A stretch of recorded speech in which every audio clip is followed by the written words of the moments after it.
Hello and welcome to Film Seizure. My name is Chuck Moore. With me, as always, are the co-hosts. We have Jason Oliver. Hello, Jason. Hello. And Jeffrey Arbuckle. Hello, Jeffrey. Hey, what's going on? Not a whole lot. We're here today to talk about the very cheery, very happy, very sexy Midsommar 2019 folk horror film. I believe it's the second effort by Ari Aster. Yes. Yeah, it's the exact opposite of what I just said. It's mostly the only thing cheery about it is the lighting for 80% of the movie, but otherwise it's a pretty kind of dreary, very sad, very, I would say, shocking at a lot of moments for me anyways, horror film. What do you guys think to start? Jeff, I'll go with you. Well, a couple of things here. First of all, this movie does have some history with Film Seizure, as after Jason saw it, he did a little review. Yes. He just kind of talked to me about this, and then that kind of influenced me to go see it. I remember doing that. Yeah, well, you did. Should probably have listened to that again. It's fine. I mean, that was now 4 years ago. So, but I mean, almost exactly 4 years ago now, I think. This is the only Ari Aster movie that I will watch multiple times. This is because, it's like, I haven't seen Hereditary since it came out, and I only really have interest in seeing some of Beau is Afraid again. I am quite interested in what you guys have to say about that when you guys get a chance to see it. Generally, though, I have a lot of. This is a movie that I think is incredibly nuanced in multiple ways, even though on the surface it's kind of all there, right? You're given these kind of type of characters that you're supposed to dislike, but I think there's more nuance to it than that. And I think that's something we'll all talk about. But this is not it's not an easy watch, but I would say it's an easier watch than the other two of his movies. But anyway, I'll just leave it at that for now. Yeah. This watch was maybe the third or fourth time I saw it. I opted not to watch the director's cut because that's the copy that I own, and I don't really like it. It adds a lot of unnecessary things, and it breaks up the constant daylight with one really jarring nighttime scene that I just feel it feels way out of place. It takes place after the ritual suicide scene. I like this movie a lot. When I first saw it, I really liked it. Liked it. Thought I liked it more than Wicker Man liked it. I don't. Wicker Man is still my favorite of these two, but there are definitely, in some ways, mirror images of themselves, and in some way completely, totally thematically different, right? It's interesting, some of the beats of Wicker Man are here, but what it decides to follow, what it decides to get into psychologically is much, much different. I don't even feel like the religious aspects of Midsommar are even, one of its many themes. I mean, it's there, but it's so insignificant to our characters. I don't even see it. I don't even see it as a religious thing per se, right, as much as I do a culture thing. Yeah, and that's, I think, purposefully with the anthropology angle. Yeah, it sort of separates you from it by putting you in those characters from the anthropology perspective. In a science mode, rather than a But that in and of itself is a theme, because their objectifying of this culture is also dangerous, right? It's almost like giving it a pass for existing, right? Well, yeah, almost none of the things that happen in this movie would have happened if anyone was taking things like wasn't taking into account cultural differences, wasn't taking into account that these people just have a different way of life. We should try to acclimate, right? Instead of viewing it from, this is horrific, we need to get the fuck out of here kind of mentality. But then there's also it's a reverence and a dismissiveness at the same time, right? Their scientific lens is so objectifying that it almost strips it of any actual meaning to them, right? Like it's like taking something and putting it under a magnifying glass and thinking you have the hubris to just figure it out, right? Right. Meanwhile, they're not seeing it at all for what it is, right? Right. Which is dangerous in its own right. So there is like that duality, that grayness that the Wicker Man has. What is good and evil, the pagan and struggle of paganism and Christianity. But here it's science and ritual, right? Right. And what is the difference and how are they the same? And science will look to identify the nature of the ritual, right? Whereas in the Wicker Man, it was opposition, yeah, the whole time. So you're questioning everything for different reasons. I think I'm just repeating you, but yeah, you're putting it in a different way. Yeah, absolutely. Yeah. Yep. What's wild to me about this movie is that the pace is slow. It's 2 hours and 40 minutes, and it really, honestly feels like it's over in like 2 hours. It just kind of blows by. I couldn't believe when I watched this last night, I couldn't believe how I thought I still had seriously, like 45 minutes to an hour left. And it's like, oh no, everything is coming to a head right now. Right. It's like, this is it. This is it. That's another reason why I don't like the director's cut. It really fucks with the pace. We've had discussions and arguments recently about the length of movies, right? Yeah. And earning its runtime. The theatrical cut of this, 148 minutes, absolutely earns every moment. If it all feels like it flows together perfectly. Mm-hmm. I believe the director's cut adds over 20 minutes. It's like 171 minutes. And it really starts to weigh it down. Yeah.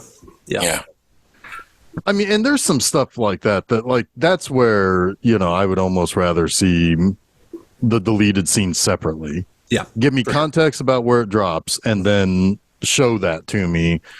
And then I always liked that when they did that in because they would show you the scene beforehand. Or at least the closing and what it would lead into. Right. And a little bit of what it would lead into. Yeah, exactly. Yeah. They don't do that as much anymore with deleted scenes. They just kind of cut them in to the extras, and they'll give you a whole lot of context. They might show them in chronological order, but that might be all you get. One disc that I have that it didn't do like the lead in, but what it did was it gave text reference. Yeah. As to this happens just after, whatever. Yeah. Yeah. And I don't remember what movie that was. Anyway. Was this the first? This wasn't Florence Pugh's first movie, was it? I think it's the first thing I saw her in. It was the first thing I saw her in. But no, she had already been in about a half dozen movies. Yeah. Yeah, she'd already kind of made a splash with Lady Macbeth, which I still haven't seen. I didn't realize she was the lead in Fighting With My Family. I think I saw that movie. I didn't know. Oh, yeah, I remember seeing that trailer. And then when I found out that it was the same girl, I was like, oh, that's so weird. When I saw that movie, I had no idea who she was, and never made that connection till now. Yeah, I think 2019 was obviously a good year for her because Little Women. She got nominated for an Oscar for that. Yeah. Yeah. Yep. That's kind of wild that was the same year. Yeah. Yeah, that is wild. I think Little Women was a few months after because I was familiar with her at that point, and I definitely hadn't been. It came at the end of the year. Yeah. And whereas Midsommar was released, I think, in the summer, right? Yes. Yes. Yeah, it was released essentially Midsommar, Yep. June 18th. Appropriate. Yep. Yeah, because I saw it after 4th of July, like about a week or so after you had talked about it to me. Yeah, it's unfortunate that there are 2 movies that she's in this year that I don't really particularly care to see. Oppenheimer and Dune Part 2. Yeah. Here's the thing with Oppenheimer. I was talking to Susan about that yesterday. There aren't too many chances you get to see a movie in 70mm IMAX anymore, so I'm gonna go. It's kind of the same reason I went to see Dunkirk. But yeah, I don't have a whole lot of like interest in that movie for whatever reason. Yeah. Anyway, back to Midsommar. This is a movie that where, like, there were some things that I did not remember seeing in previous screenings of it. Stuff that I would have known was there because it's stuff that I like. Like, for example, like when she's having her bad trip once they get to Sweden. And we'll talk about a little bit more context here, but like she sees her sister in the mirror in the outhouse. I did not remember seeing that in previous, in previous views. And that's something I very, very much like. That's a thing that I actually like that is one of my deepest fears in life is I flip on the light in the middle of the night in the bathroom and I see something behind me in the mirror. Yeah. Don't laugh. That's fucking scary, dude. It is scary. It's funny though that's one of your deepest fears. Oh, it is. And what's funny is here's the funny thing.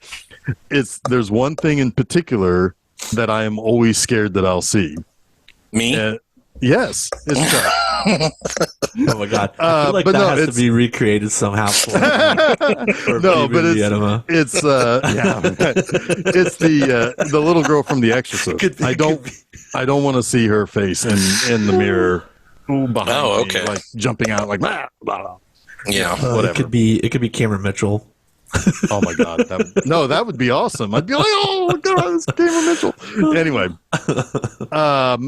so no, I don't remember seeing that in the previous, and I caught it this time. There were a couple of other things where it's like, oh, there's that whole thing going on back there. Although obviously the first act spoils the entire movie. The first card. The first card does, but like especially once you get there and it's like, here's this really weird tapestry of what's going to happen to Christian, and then is anybody going to talk about this bear? Yeah, it's a bear. It's a bear. It's a bear. I don't know what he wanted. Yeah, it's a bear. But yeah, stuff like that. I mean, it's kind of great in that regard that it lays it out, and then it doesn't. It's just like, oh, that's weird, and then by the end, you're like, oh yeah, okay. Hey. Yeah, I mean, I think this is the second time I've seen this, and obviously I didn't. And really oddly, it's like one of my favorite horror films of the last 10 years, and this is only the second time I've watched it. But when that first title, I don't know if you call it a title card, a splash card, whatever, that lays out the entire story, I was like, oh shit. It's basically an overture is what you're looking at there. Yeah, okay. Yeah. So the overture, and I'm like, damn, that is literally the entire movie in like 4 blocks, which is crazy. And even though the point I'm trying to get to, even though what's going to happen on the second view, or if you were pretty smart and read that card correctly, getting there is just as good, if not better, than what happens at the end, right? Yep. Yeah. There's one weird thing. I don't know if you guys noticed this or not, but I picked this up. This was another thing I picked up on this viewing.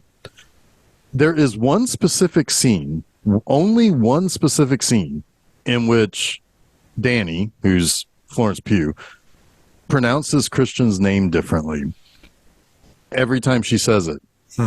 It's in the early parts of the movie when she is talking to Pele about like coming to Sweden after Christian kind of invited her against, the knowledge of his friends.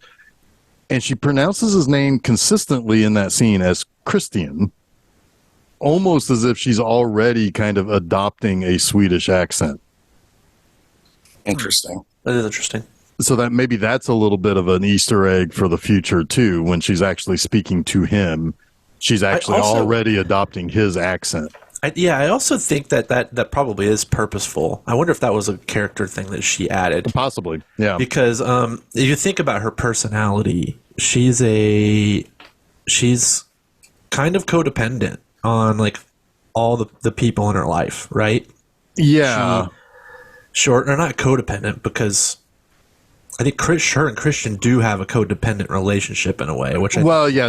These are two people who are circling the drain of an unhappy relationship they're hanging on for way too long, and that happens. But she's a person, I think, who is probably like one of those people who, like, if your favorite band is the XYZ band, she'll love the XYZ band. And she becomes your best friend or whatever. She hangs out with you. All of a sudden, like, the XYZ band will be her favorite band, to the point where it's almost like nauseating.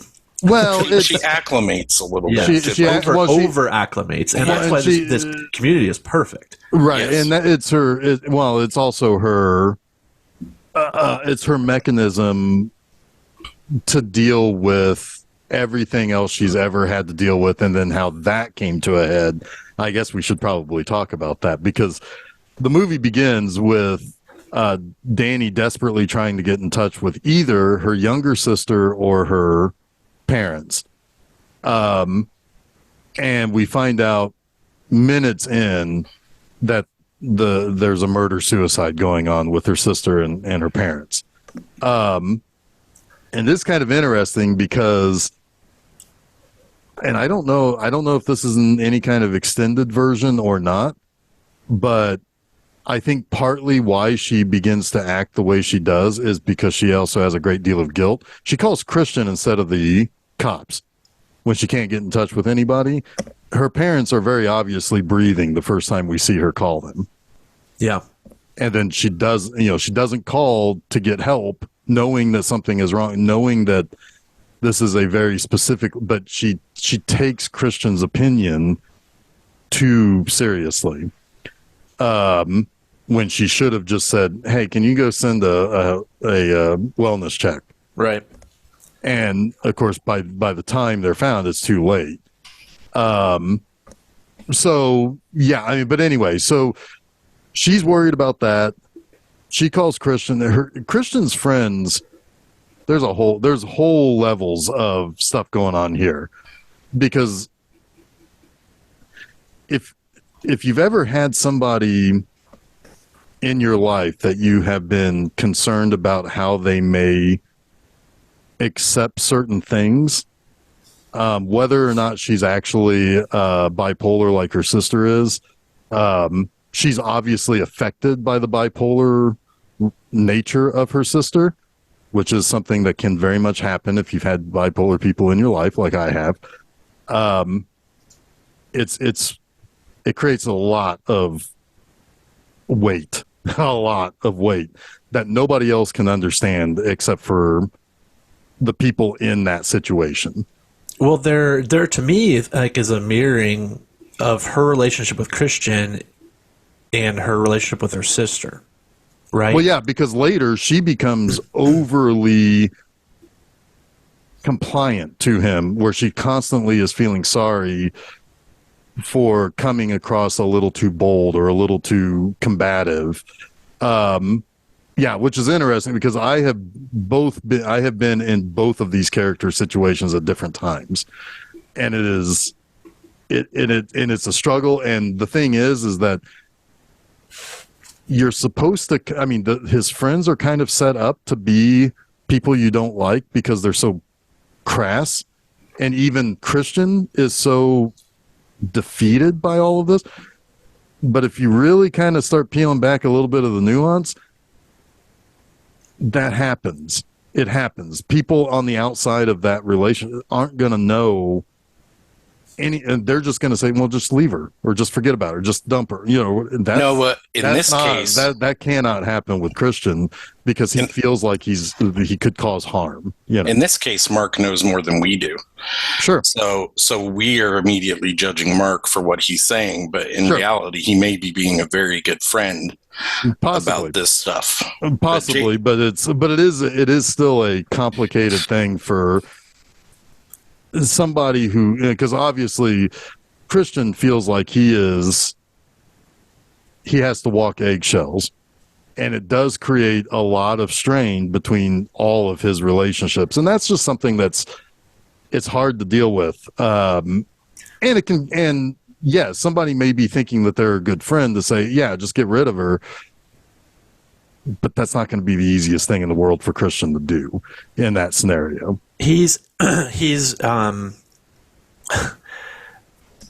Christian is selfish. Oh, sure. Christian wants to break up with her because he knows that he does not have the emotional capacity to give her what she wants.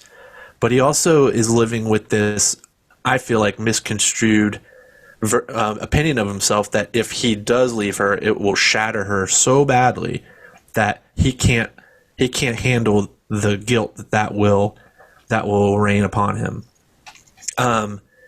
Christian, and honestly, like, she should break up with him as well. Like, these two need to break up. They do. Sure. Her girlfriend tells her the same thing. He's like, look, if he can't be there for you, you need to not have him in your life. He needs to. Right. This has to end, right? Like, this is what you need. If he loved you, it wouldn't matter, and that's true, right? It's very clear to me that neither one of these people want to be with the other, but that's who's available, and that creates its own set of problems.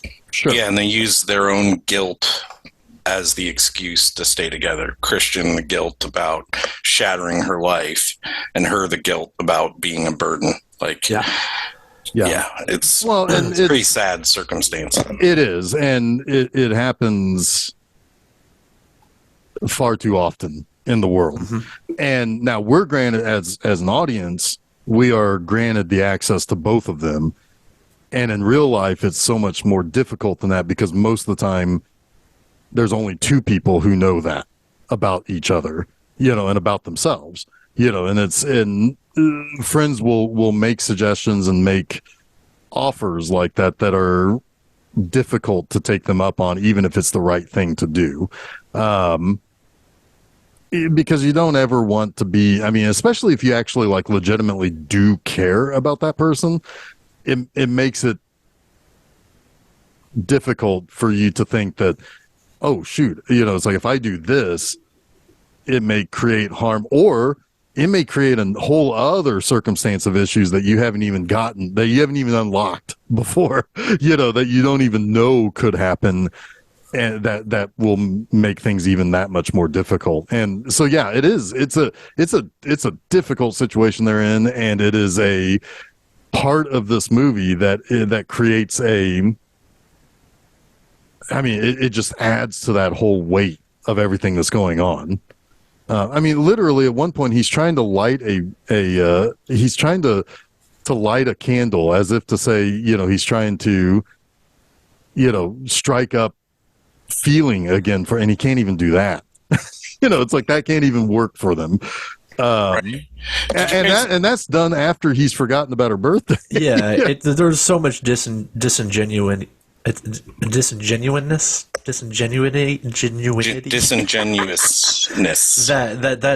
That whole scene just hurts. Yeah, it does, and but it doesn't help that he does not have good friends. Like his three friends that he could conceivably talk about this relationship with. One of them, the one who probably is right in the regards that they shouldn't be together, doesn't have the nuance or the emotional intelligence to really understand why that is. Yeah, he's a 21-year-old because fuckboy. he has this misogyny also Yeah. to him that is already just kind of like combative, right? He just wants to go out and join the Guardians of the Galaxy. That's all he really needs to do. He was hatched too early from his warlock egg. His scholar friend, really just is more concerned with the fact that his friend isn't working on his PhD.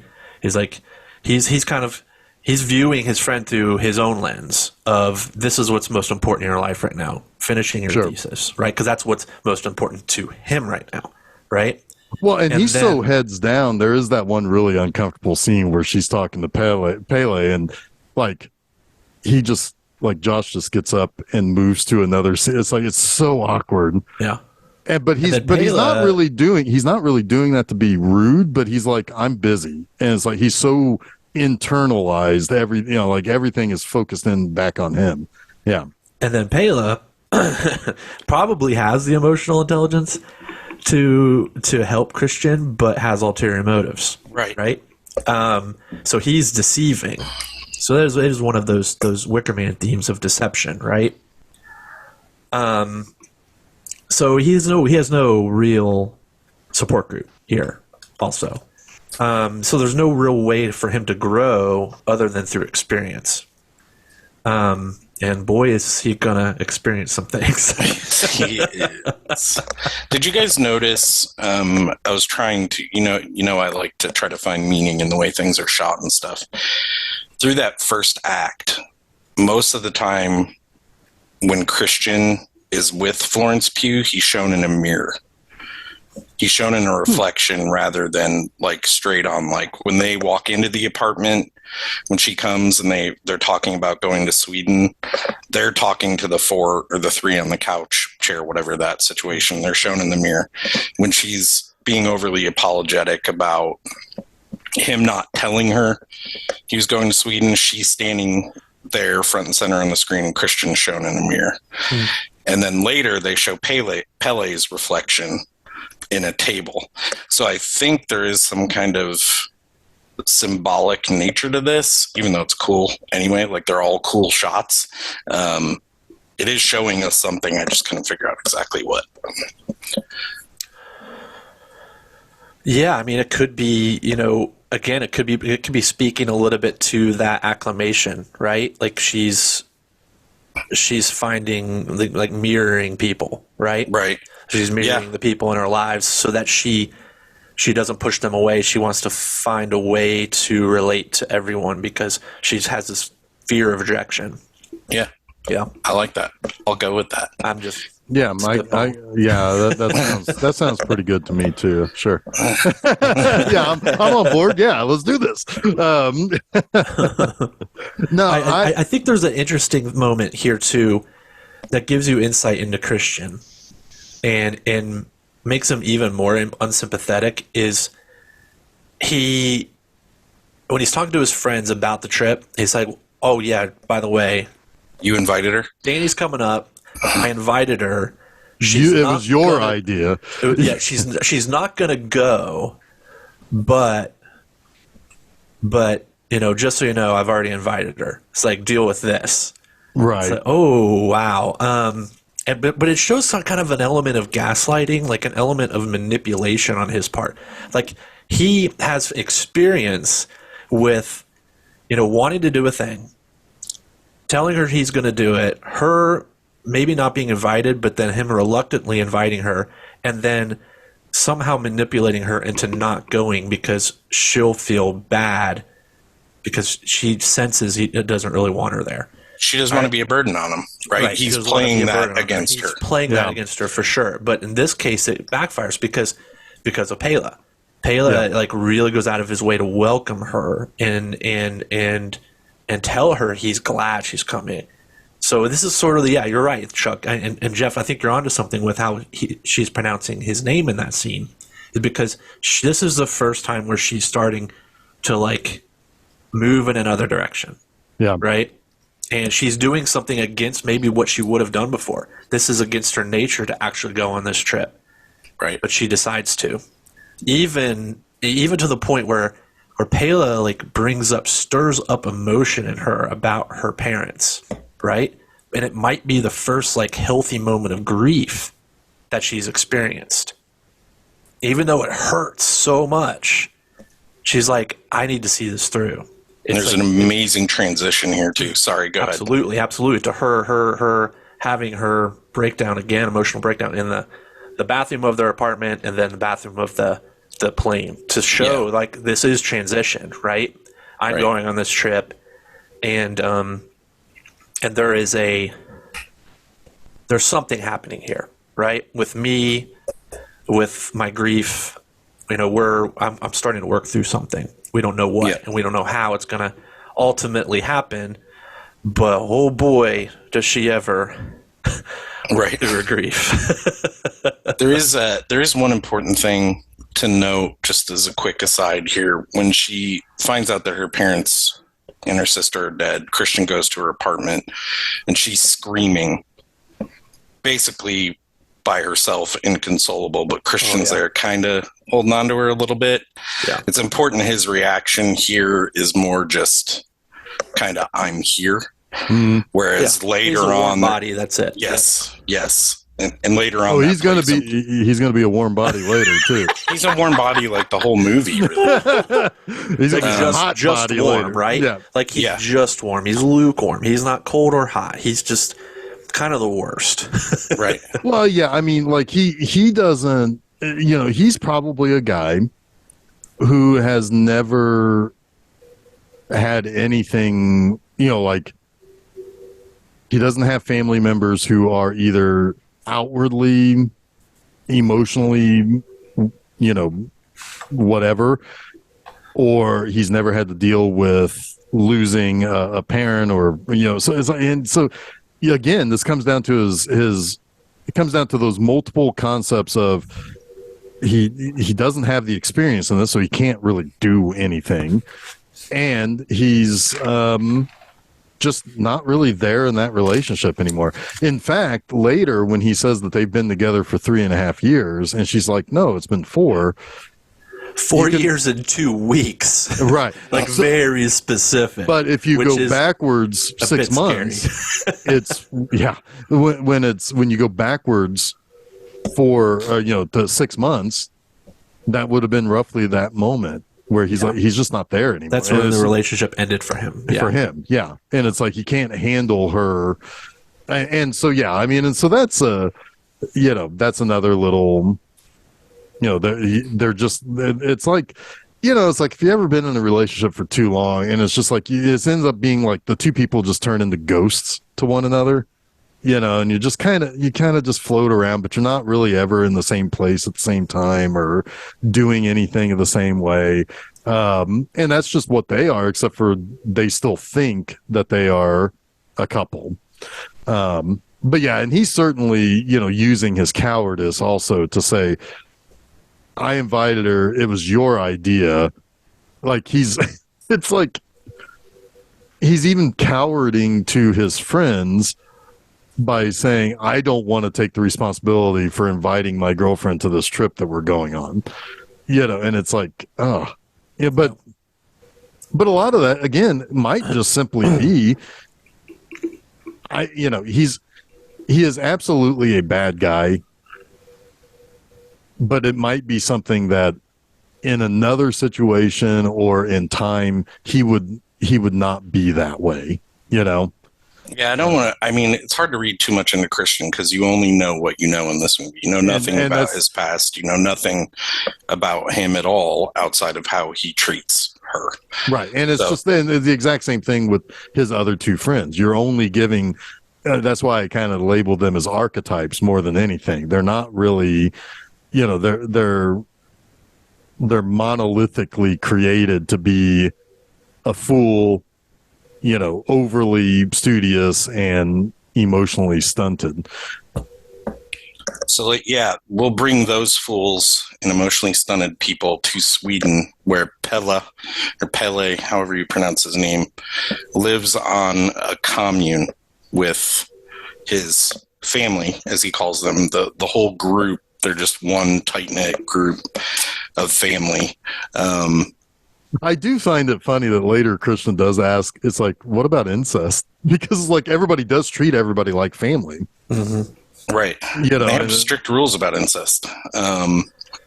They respect the taboo, but and he even says that sometimes we have to bring in outsiders, which is like red flag, red flag, red flag.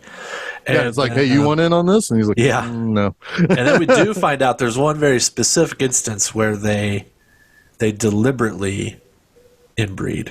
Right. That's pretty messed up. Yeah. It's very messed up. Their holy book is weird. It's so weird. But yeah, they arrive there, and for the first night, basically, they stay outside of the camp, and they all trip together. I don't know what the purpose of this is, but man, it is like so kind of spot on to what I think a trip would be like. What's his name? Mark. Mark is like telling everyone to lie down. Like, I'm lying down. You need to lie down. Yeah. But the important thing in this scene is that I just want to call her Florence. Danny looks down and she sees the grass. Oh yeah, growing through her hands. So she's And kind that's of repeated later with the dance too. Yeah, it's a small sign of her being rooted, right? Yeah. Like she is where she belongs. This is her roots, kind of foreshadowing there, right? Yeah, I think that, as well as the community's ideas of balance in nature, right, is her coming into her own balance as well. Yes, yeah, agree. But why are they here?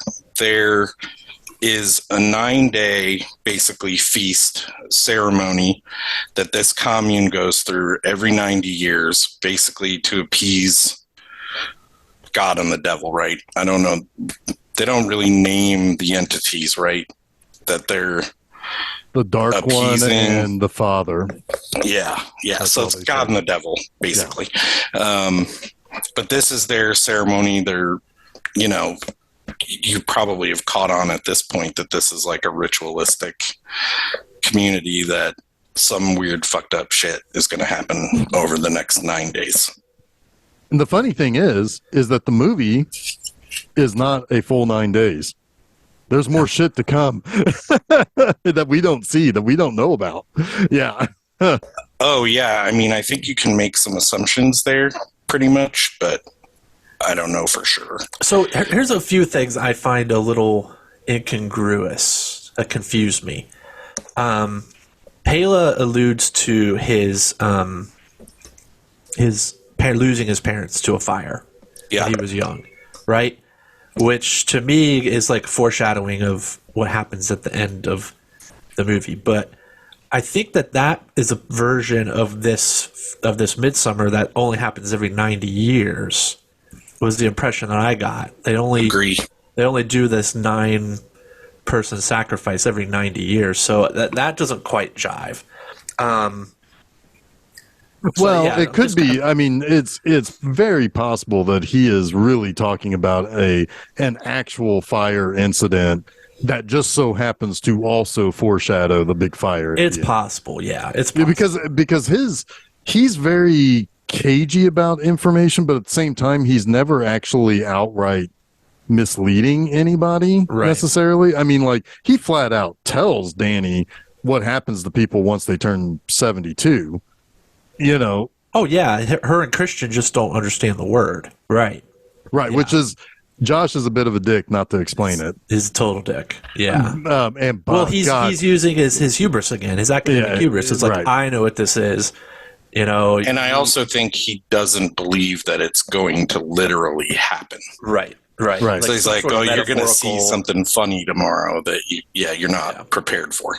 Yeah. Although Mark sleeping through it and then getting mad at everybody for letting him sleep through it cracked me up. Like, I'm sorry, Mark is funny, even though he's a total guy I would not want to be around ever. He is funny in this movie. Yeah. He says lots of ADR stuff that's funny, too. Yeah, there's lots of stuff. Like, I was listening to this in headphones because Susan was asleep last night, and I was watching downstairs on the TV with my headphones on. And, yeah, a lot of it, what he says is ADR, but it's also, like, in a single track, right? So it sounds off screen, but it sounds like under a little bit. Like it's just and it's so many stuff that he says. It is pretty funny. Yeah. But it also is like serves the purpose of just driving the nails in that this guy is such a tool. You know, he's the fool. I mean, he is absolutely the fool. Yeah, and that's a kind of another one of those Wicker Man overlaps. Yeah. Yeah. The one scene also after he pees on the ancestral tree, and it's at like the next communal dinner, and he's like, I think that guy's gonna kill me, and it cuts to that guy and he's just like staring at him. Yep. That fucking kills me too. It's like, yeah, that guy's gonna kill you. Absolutely. But they also say in that, I mean, like he's shouting "skin the fool" at that point too. It's like, oh, I wonder what's gonna happen to Mark. Yep. There's also Simon and Connie. They were brought as well as outsiders. So they're two of 5 outsiders that are at the commune to start this festival. Technically six, yeah, six. But one is designed to not be an outsider by the end of this. Yeah. I also think it's really smart that Connie and what's his face, Simon, are British, and the way they react to somebody else's ritual is very, very old school British. And it's like, I'm surprised they didn't just get fucking murdered on the spot instead of, because it's like, I mean, granted, I don't know how I would react to see. Well, let's talk about this scene, because this scene is really probably one of the most horrific things I've seen in a movie. Like, I have a real hard time looking at it. And it just doesn't end either. Like, it just keeps going back to it, and it's just like, fuck, Ari, like, I get it, man. Like, it truly is the most horrific moment in the movie, yes, and it just is relentless about it. Yeah, and it's important to note too, because Danny is the only outsider that's having almost no reaction to it while it is happening. It both breaks and fixes her in a way. It feels like, like it's like she reacts to it like she's in shock, but at the same time, like she has reaction to it afterwards. But that begins her change, because she wants to leave because of that. But then when she talks to Pele about it, and he's like, decides to stay, she doesn't even think about this anymore. It's like it's like a weird like reset for her. Well, she does think about it. She has a dream about it, and she replaces her family at the rock where the parents are. So it's still on her mind for sure. But it just seems like it has this weird, like, both completely breaking her, but also fixing her in some ways too. I completely agree with that. Yes, I do. As it's like it breaks her apart and rebuilds her or something. Yeah, I agree. And it's a fight or flight response in a way. After it, she wants to leave, but there's a part of her, I think, that gets it right. That speaks to her, because you're right. It's kind of like changing her whole outlook. And it's a big little thing that is in a weird way helping her. Right. Yep. And I think part of that is helping her process. As much of it is the people dropping off the rocks and dying in horrific fashion, is the conversation about these folks thinking life is a circle. Yep. Right. These two people will be born into the bodies of these unborn babies in weeks, and she hasn't been able to deal with the death of her family. To her, they're just gone. Right. And she is like recalculating the circle of life or whatever, if that exists. Yeah, because they then get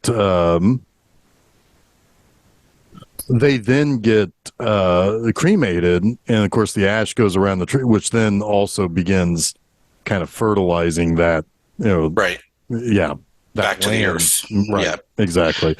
But yeah, it's it's a thing where the moment you see the first little head poke out on top of that cliff, you think, "Oh no, I know where this is headed." I couldn't believe it, especially when the old man doesn't die, and they bring he the misses. mallet. He misses the rock. Yeah, it's like he goes feet first. She went face first into the rock. He went feet first into the rock. Yeah. Ooh, yeah. And they show it in very, very graphic detail. Yeah. And then they have to smash the dude's head like a melon so Gallagher comes out there. Yeah. It's Gallagher though with the A's got a little umlaut over it. Yeah. Gallagher. I don't know how you pronounce that, but I'm with you. Yeah. Gallagher. Everybody in the front row gets like a plastic sheet, but there were like 3 people who took a whack too. It was kind of his family, the old man's family, finished him took off. a whack. Yeah, man. Oof. I mean, I guess that's one way of getting over it. It's like by whacking his friggin' head in. Yep. Another thing that happens shortly after this is that they're all in the little cabin kind of dealing with, or not the cabin. It looks like a Wes Anderson set almost where everyone's. Oh my God. Imagine this movie as a Wes Anderson movie. I almost took a picture and sent it to you guys last night. Midsommar by Wes Anderson. Because where they sleep, it has that little cutout top too, where there are other beds.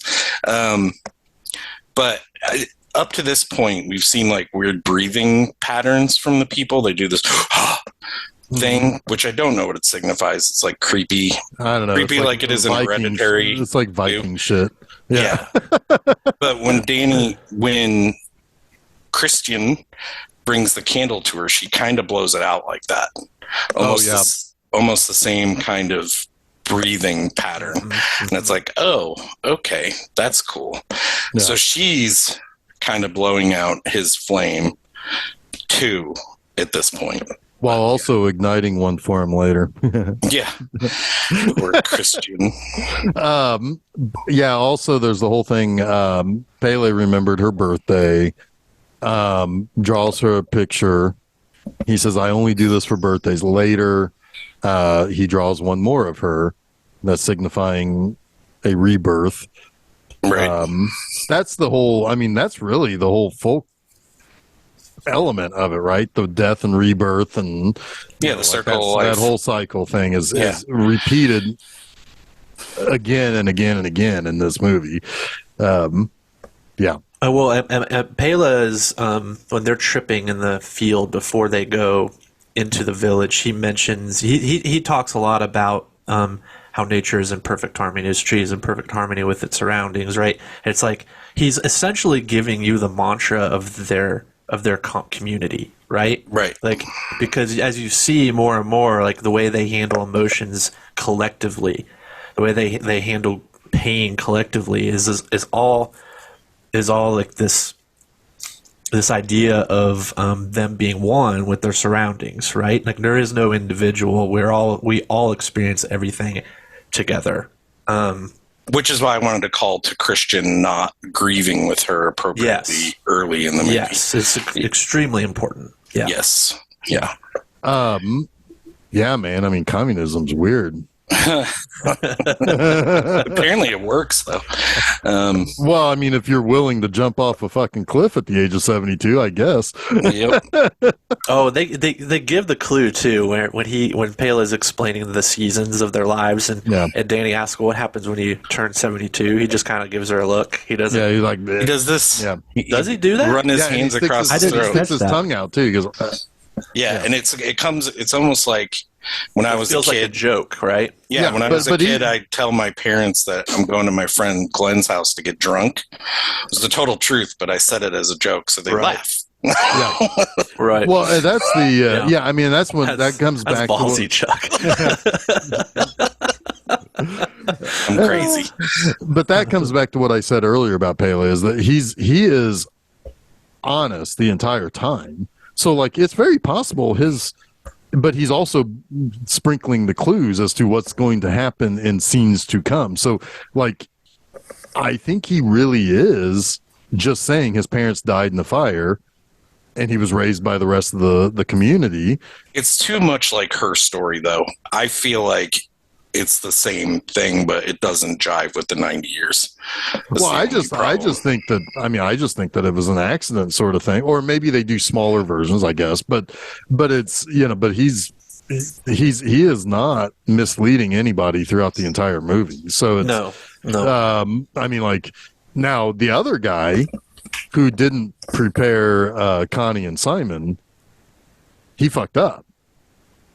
And he didn't, he wasn't like, he wasn't as honest about what was going on. Yeah. I do like when she's like having her bad trip and she's like wandering around and it's like, they're laughing at me. They're laughing at me. Yeah, the guy's like, no, they've been laughing the whole time. It's fine.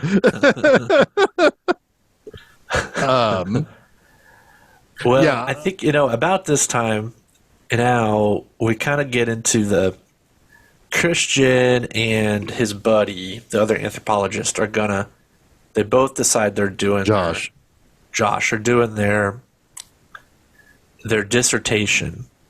Josh is on a bigger macro subject of Midsommar in general. He's going to a few different countries after this to study Midsommar traditions, but he maybe should have gone to those other ones first. Yeah, probably he'd have a more complete picture. But Christian decides he's gonna focus his dissertation on this place as a whole. He's finally found his inspiration, and it's the Holga. But it's so totally him glomming on to somebody else. It's just yeah. Josh is like, I can't even tell if you're joking right now. It's like, are you serious? Should also point out that right away, as Pele called her, his sister Maya has taken quite the interest in Christian. Like right away, she's already putting together some pies. You know what I mean? Yeah. She puts a love rune under his bed. She stashes the scissors that she uses for the other thing under the bed of the baby. And under the baby's pillow. Yeah. That baby's gonna kill somebody tonight. And obviously, when Christian gets that meat pie or that hair pie, I was gonna say, call it the right thing. his drink is also. Oh, it is pink a little reddish. Yeah. And that goes back to another clue we get from the mural earlier. Yes. Yeah. I want to know. Okay, I want to step outside the movie for a second, and I want to know what the guy who was commissioned to make that tapestry, that whole I want to know what that guy thought when he was told, okay, on one of them, it's going to be a girl cutting her pubic hair. And another one, she's going to be squatting over a glass, dripping blood into it. And I just want to know what that guy, if he just thought, did I just get into the wrong business? Or is this he's going to probably be my hell life? yeah. Well, yeah, it could. I mean, yeah, I guess it depends on the person. Yeah. But yeah, I like to think about the outside the movie thought of. Ari Aster probably made it himself. He did. He had a series of artists that did a lot of the mural work. It was like that poor bear. Was that an actual painting, or was that done for the movie? It was hanging over Danny's bed early in the movie. That is actually a reproduction of a classic. Yeah, some of them were classic existing or not portraits, but pieces of art. But all the murals were all commissioned. Yeah. Gotcha. Yeah. So basically now, and also Danny is starting to get more and more involved with the women in the community. She's helping prepare the food. She gets a dress made for her for the May Queen dance. She's spending more and more time away from Christian, because at one point when Christian's talking to the one elder, or the one, I don't know if maybe he was an elder, about the mating rituals and stuff, she's trying to find, because at this point, Simon has disappeared. Yes. And she's trying to figure out what's happened to him. And Christian's like, yeah, wow, that's a dick move for him to leave Connie here. So anyway, about this ritual, and he just has no interest in anything that she's interested in. Right. It speaks to him being so invested in his understanding for his paper that he's totally overlooking the weird red, flags that are around him. And Danny is noticing them. She's questioning them, but she's also got this other part of her that's intrigued for a different reason. Right. To be there. Yeah, because it's at this point she like kind of walks off from him when she realizes, well, I'm not getting anything from him. And then that's when she's like kind of ushered into making like those little meat pies with the other women. So like she's making other friends, and she's like starting to care less and less and less about the other outsiders that were brought there with her. Yeah, she even tells Christian, like, when they're talking about that, like, I can imagine you leaving me like that. Mm-hmm. And he's like, what? And she's like, never mind. Yeah. Yeah, like, for the first time, she actually said something she felt and didn't apologize for it. Right. Yeah. That dream she had was horrific, too, which was shortly before this, where she woke up and everyone left her. I guess not horrific, but it's like... The smoke. The smoke coming out of her mouth, like she was her sister, and or her parents, and her parents around the rock. Like it's almost like reconciliation, because dreams supposedly are your body's way of dealing with your problems, right? Mm-hmm. It's your brain's way of sorting stuff. So she's sorting all of that past, all that affects her. Isn't that what they call them? Affects. Yeah. You get rid of your affects. Yep. She's sorting all those in that dream. In a way. Yep. Yeah. So during that dinner is when the girl that Matt or Mark has been interested in comes and takes him away to go show him something. He's like, she's going to show me. The lady that he wanted to give a bath to. Yes. Yeah. Yes. I want to give her a bath. Tell her to come back, Pele. Yeah, so this is really the last time we see him alive. Yep, it is. He just disappears, but it's shortly after that we find out what happened to him. And the other two, the British couple has disappeared. There's been some conflicting stories around them. It all feels very suspicious. Like we don't know what happened to them, but we know something didn't. Well, something's not right there, because one leaves before the other, and right, because Simon is like taken in the truck. Yeah, and Connie's like, I would have sat on his lap. And he's like, well, we thought that too, but we like to follow the traffic laws. Yeah. Like, okay. Yeah. I mean, there's also usually a center seat too, but whatever. Okay. And then this is, Danny rightfully feels like something's wrong here. Like this. Yes. This is strange. What's happening? And of course, she gets gaslit by Christian again, who's just like, I'm sure there's a reasonable explanation, blah, blah, blah. You're just being your typical self right now, right? Yeah. And Danny, again, like, as she always does, kind of like... You're right. Decides not to think for herself. Yeah. Yeah. Yeah. Also, during this period, why can't I remember his name? Josh goes and sees the book we were talking about earlier. Whatever their Bible thing is. Yeah. And he learns about the fact that the oracle for each generation is conceived purposefully through inbreeding. Yep. I can't remember that kid's name. What is that kid's name in the movie? But he's creepy. Yeah. He's very creepy.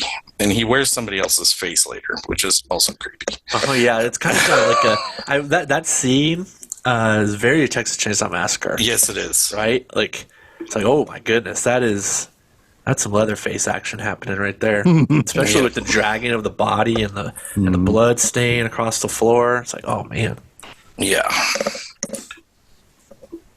So now, basically, after Josh gets knocked out that night, when he goes back to kind of take pictures that he was told he couldn't take, the Oracle is wearing Mark's face. I can't tell if he swung the hammer or somebody else did from off screen. It's very confusing, yeah. Where because he's looking, the Oracle is asleep in his bed in the corner, and he's facing that way. But then something hits him from behind. Yeah, it's a bit confusing. Yeah, what happens there? Well, I mean, I think it's just safe to say is that everybody knows what role they're supposed to play. So if you happen to be Gallagher, maybe it was just Gallagher. I don't know. It might have been just Gallagher. Yeah, we got there was someone in charge of bringing Gallagher. Yeah, obviously the community thought of all these conditions, or they're having secret meetings somewhere to decide how this shit is going to go down, and they kind of play these people perfectly. They know what Josh is going to do. They know what Mark is going to do. Yeah. They know what Christian is going to do. Like, they have figured these people out. That is also set up early on that Christian is also sexually frustrated. Yeah. Yes. So, yeah, I mean, well, his the one elder tells Pela that he's so important to them because of his great intuitions about people, right? Mm-hmm. Right. It's like it's not that he's intuitive. The intuition of your character being a good person, which is the way they take it, right? Right. It's we know who you are, and we're going to use that against you. Yeah. Yes. Yeah. I mean, he was at the pizza restaurant when it was talked about that Christian wasn't getting any. So it's like, okay, well, I know what to do then. Yep. Yeah. What about Seth Rogen's performance in this too? He's pretty good. Jack Raynor. He looks exactly like Rogen in a few moments in this movie. It kind of looks like if you mix Seth Rogen with like Chris Pratt. Yeah, sure. Yeah, a little Chris Pratt. I was going to say a little Jesus, his name just escaped me. Never mind. It'll come to me. I wish. Steve Zahn. Little Steve Zahn. Okay, I can see that too. Yeah. Okay, a little bit. Yeah. Fun. But that's pretty much, I mean, when Josh dies, I guess that's the end of the second act, right? And the rest of the movie is Mayday. Yeah, it's Rebirth, right? Yeah. Right. I mean, if you want to give this a chapter name, it's Rebirth, right? Yeah, it's Mayday. Rebirth and fertility. It's a lot about fertility for two people. By the way, Christian being led into having sex with Maya, that scene is kind of funny just because it's like his reaction, his face, like, the fuck is going on? But he's still kind of like doing what he's supposed to be doing, but he like clearly is like, why is this lady like moaning right next? Yeah, like moaning right next to my face. Yeah. It's like it's so awkward. It startles him too, and it's so funny. Yes. Yeah, and it's like it is so like real way of dealing with that it's. Well, the one younger woman gave him the inhibiting wine, dandelion wine, or whatever earlier too, right? So he's very pliable as well. You're right, and very confused too. Like it just seems like he doesn't know if what's happening around him is really happening around him. Yeah, because it's so ritualistic, and it's so weird to think about something that would be generally perceived as a private thing being so community, it's back to the idea of this community sharing in all emotion, right? Yeah, they're sharing in this sexual act. They're helping the pregnancy occur, and it's a song. It's like a song instead of sex. Like the moaning is contrived, right? And it's mirroring and opposed to what happens with Danny at this moment too. Yeah. We should say that at this point in the movie, Danny's the May Queen because she won a dance-off, which was basically the idea was the devil or the dark one, whatever they call him, in the past had made girls dance until they died. Yeah. Well, in defiance of the devil, they're going to dance until they fall down, and whoever the last one standing wins the May Queen. And it's the best dance scene of its kind until RRR. When they have their dance off. And it's the same thing. All the men dance, though. And the winner is the one who outlasts the rest. Yeah. Interesting. He doesn't become the May King, though. No, but he will kick some ass later, though. Oh, he will. Yeah, no, this and you know, like, this is a setup. Yeah. Like, you know, she is going to be the winner. And I think that they do a good enough job to keep her up and keep going and falling down at the right times and not look like a setup. Yeah. Until the very end, when very obviously two people run into each other. The second and third place run into each other kind of obviously. Well, I think Danny hits one of them in the butt and knocks her into the other one. I'm not as convinced it's a full setup, but I could buy that. I'm not either. I think it's ambiguous enough, though. Yeah. Yeah. I think it just cements that they're going, I mean, because she was never going to be sacrificed. But they do need to separate her and Christian at this point. Ooh, sure. So it serves that purpose very well. Yeah. But yeah, I don't think that she was ever planned to be sacrificed. I think that she was going to become part of this community. They definitely wanted her to. Yeah. Yeah. Right. Well, I mean, I think she's going to marry Pele, and probably they're going to be, that's what they're going to be doing. Yeah.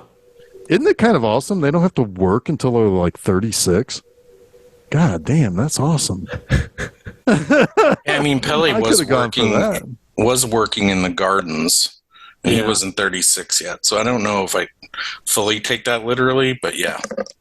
What work is there on that commune anyway? They just they get homeopathics. What do they say? Homeopathics. There was something else that they make. I mean, dude, they know the drug-inducing qualities of every plant. Yeah. Yeah. They're just massive drug dealers. I mean, there's at least 3 different types of drugs used in this movie that are derived from some plant that they grow. Yeah. Yeah. Or fungus. Yeah.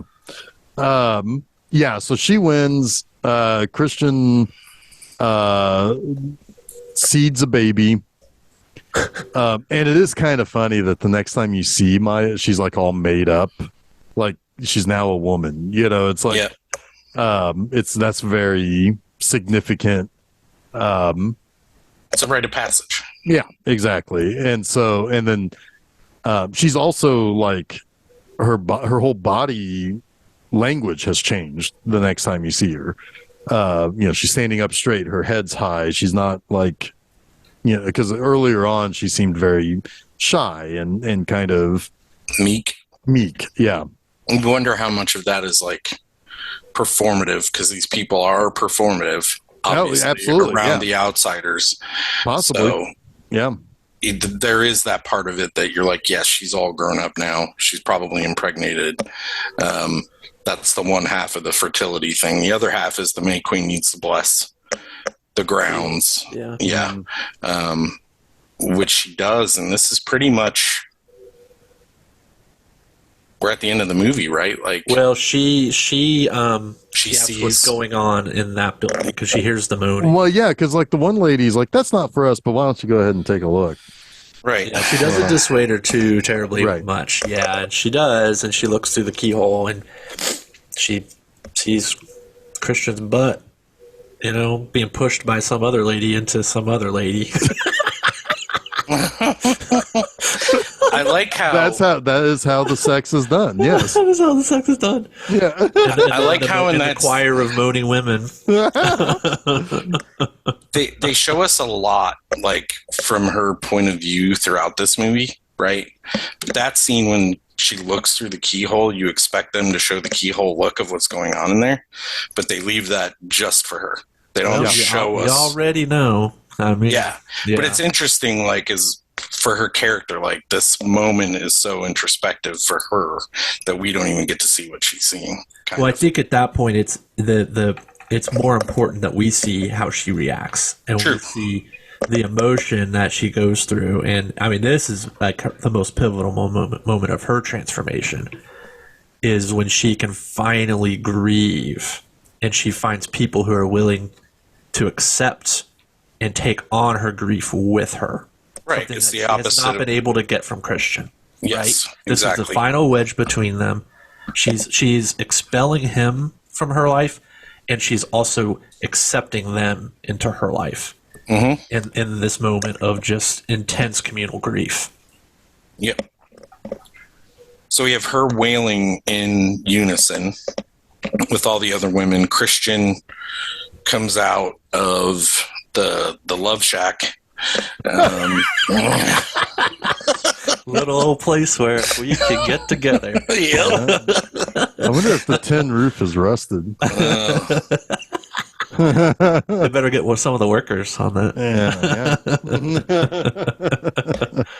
But yeah, he runs into another shack where the chickens are kept, and then we find, what was his name? Simon is like kind of flayed apart, almost like Silence of the Lambs style. They call that, there's an actual name for that. It's called the blood eagle. And they have his lungs exposed. And was it just me? It looked like he was breathing. They were still breathing, yeah.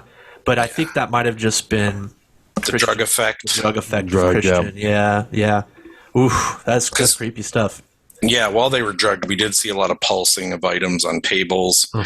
We did mention this briefly earlier, but Danny now saw the roots instead of just the grass going through her feet while she was drugged up.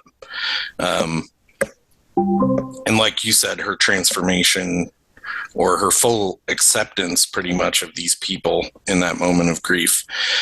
Christian gets knocked out and sedated, or I don't know how they make him immobile, but he basically becomes immobile and he's sitting in a wheelchair. They blow a paralyzing like drug dust into his face that he inhales. Yeah, that must last for like ever, I guess. I don't know. I do think that they're not perfect with their drugs because they do tell the two guys, you're not going to feel anything. They fucking feel that fire. Yeah, they give him a drug. Yeah, I guess that's the fourth drug. I forgot about that one. The Lou tree. Well, that one doesn't really work. And it just makes you kind of feel no fear. Yeah. But you feel pain. I still think you feel pain. Yeah, exactly.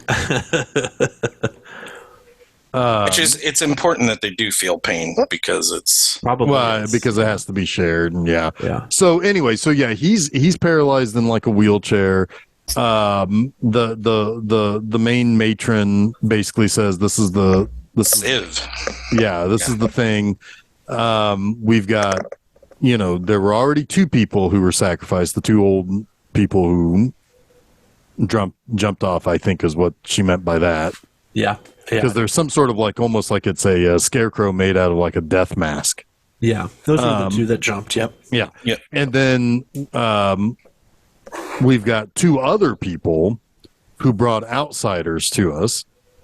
And by the way, Pele, good job picking the May Queen. Yeah. You are safe. It's like, I mean, I don't want to be in that situation that the other two guys were. And then, see, that's why I think it was, well, maybe it wasn't necessarily. I mean, I don't know what would have happened if she didn't win. Would he have been sacrificed? I don't know. Anyway, I don't know. But then it's like, okay, so we've got other people. We've got the four outsiders. And then there's a ninth person that is chosen by the May Queen. It's either this guy from the village who has agreed to be lottery pick. Yeah, that's right. Nod to Shirley Jackson there. Yeah, he was a lottery pick. Or Christian. And we don't, I mean, she doesn't specifically say, but it is Christian.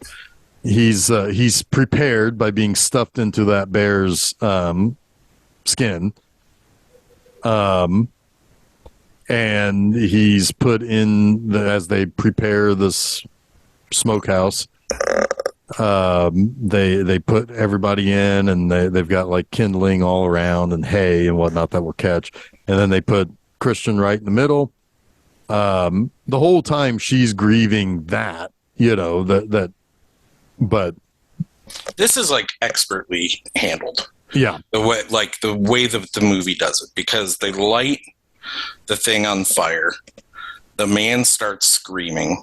All of the community does their performative, like, we are feeling this pain with you. We are expelling all of our dark energy into the universe with you. And yeah, they're doing like clawing at their faces. Yeah, they're even like flailing as if they're on fire. Yeah. But during this, Danny is coughing and screaming, but it's very ambiguous.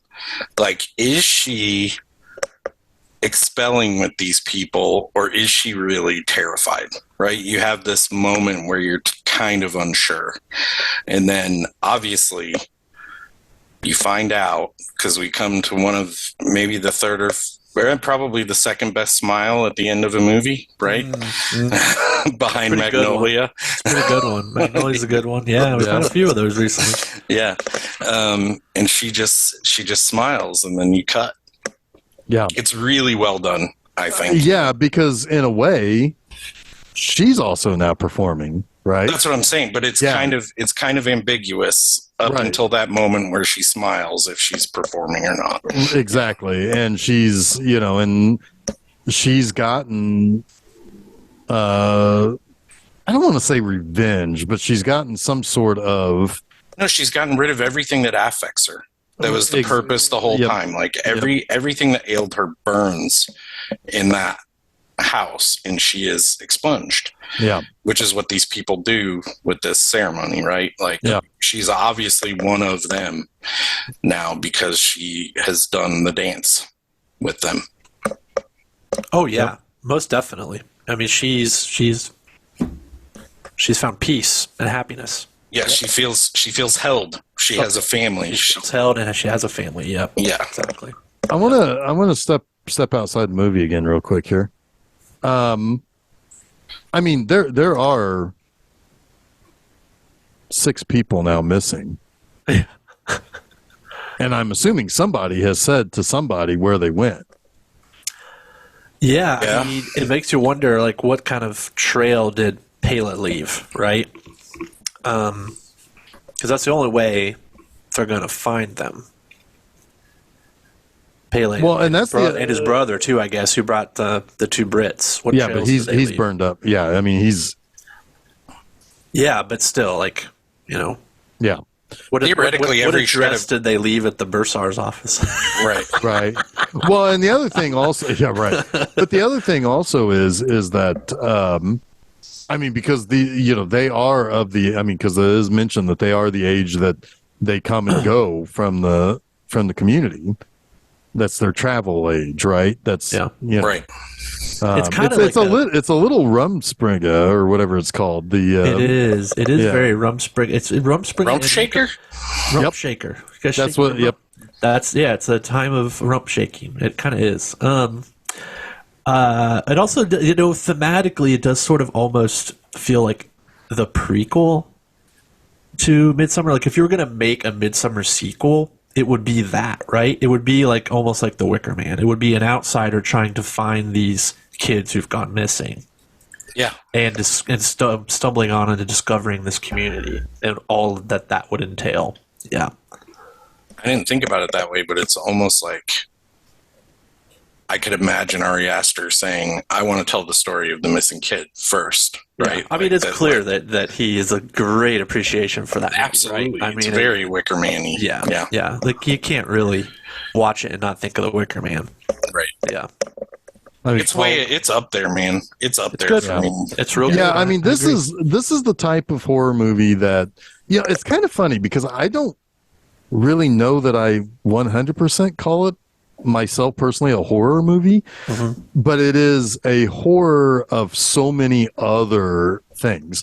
Feeling like an outsider, feeling or like peering into something that you have no idea, you have no reference of other than what you think you know about these communities, or the concept of dealing with some of those emotional elements that particularly Danny's dealing. Oh, by the way, her last name is also a tell as to what's going to happen in the movie. Ardor is Latin for to set a flame or to set a fire. Yeah.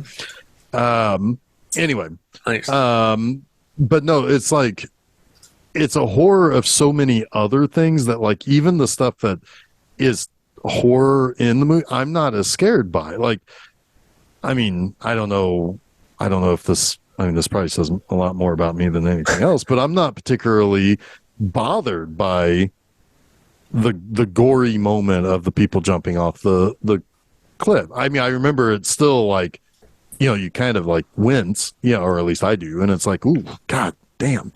But it's all this other stuff that kind of floats around this movie that feels so.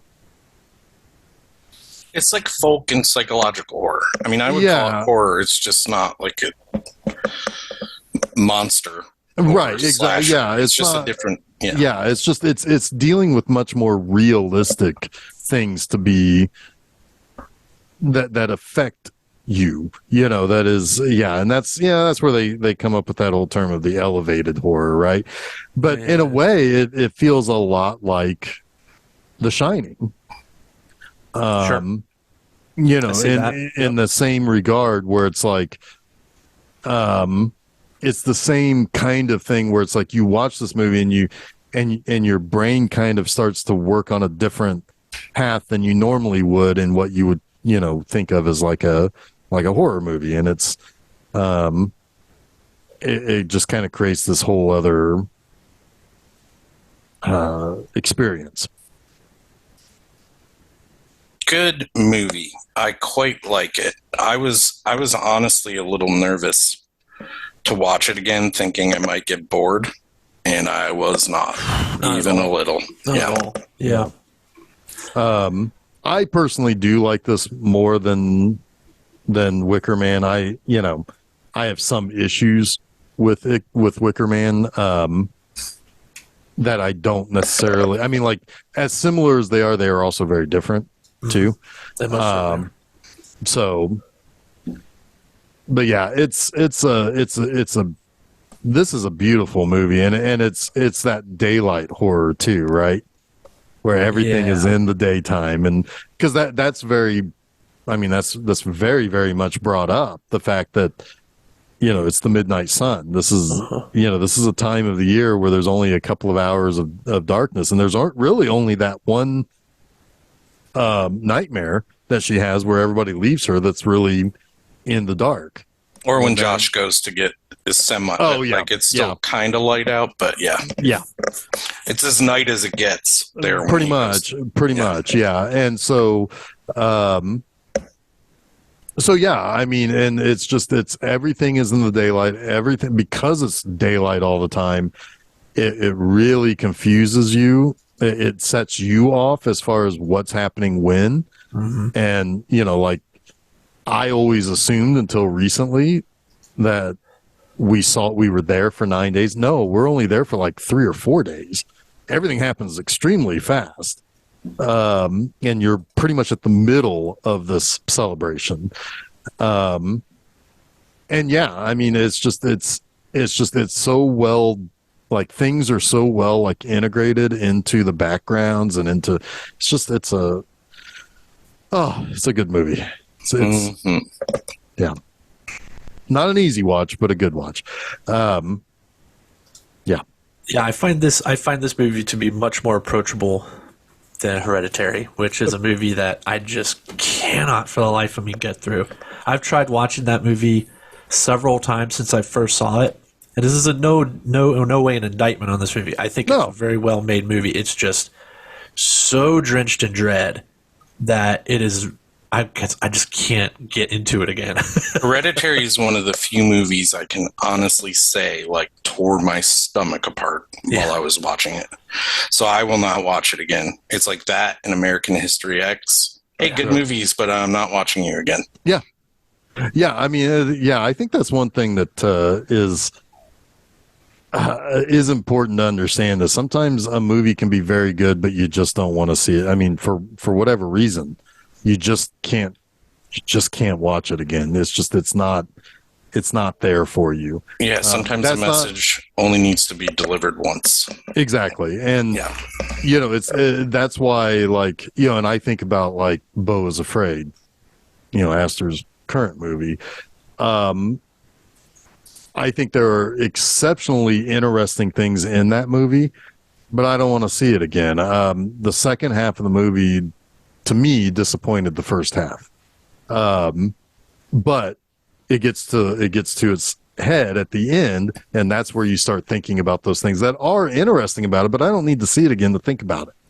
And what read I have, which I think is the correct one, based on other takes I've heard, I can think about that without actually sitting through it again. Yeah. Fair. And again, it's another one where it's like, I watch some clips from it. That's fine, but I don't need to see the whole thing start to finish. Yeah, I still need to see it though. I need to. I am curious.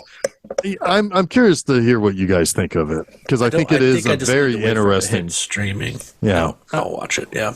I just think that there are. I mean, it's Aster, so that there's a lot of interesting things to think about in it. Yeah, for sure. It's the presentation that was a little bit of a disappointment for me. Yeah. So, but what's anyway. next? Oh yeah, what is next? Let's take a look here. Would you like me to give you guys a clue? I almost said that. Yes, please do. It's Clue. Next week, next Wednesday at filmseizure.com, you can listen to us talk about the 80s classic mystery comedy Clue, starring Tim Curry and many a cast of thousands. I don't know. It seems like a lot of people are in it. A lot of people are in it. So that's going to be July 5th. That's next week at filmseizure.com. Check that out. You can also go to the various, if you just go to the site, you can find all the various places you can follow and subscribe to Film Seizure. Yes. In addition to that, next Monday, for Monster Mondays, I've got a couple more episodes of Ultra Q. Some good monster action happening there. Again, same place, filmseizure.com. This upcoming Friday at my website, bmovieanima.com, I have Deathstalker 2. Fun little sword and sword. More of a comedy this time around than anything else. But not sorry I watched that at all. Anyway, so those are the things that are coming up. I'm going to head off to Sweden. I'm going to let you guys know how all that works out. Enjoy. Yeah. I got lots of things to see and hear about. So I'm going to do that. Meanwhile, I will catch up with you guys next week. So until then, I am Jeff Arbuckle. I'm Chuck Moore. I'm Jason Oliver, and you have been listening to Film Seizure.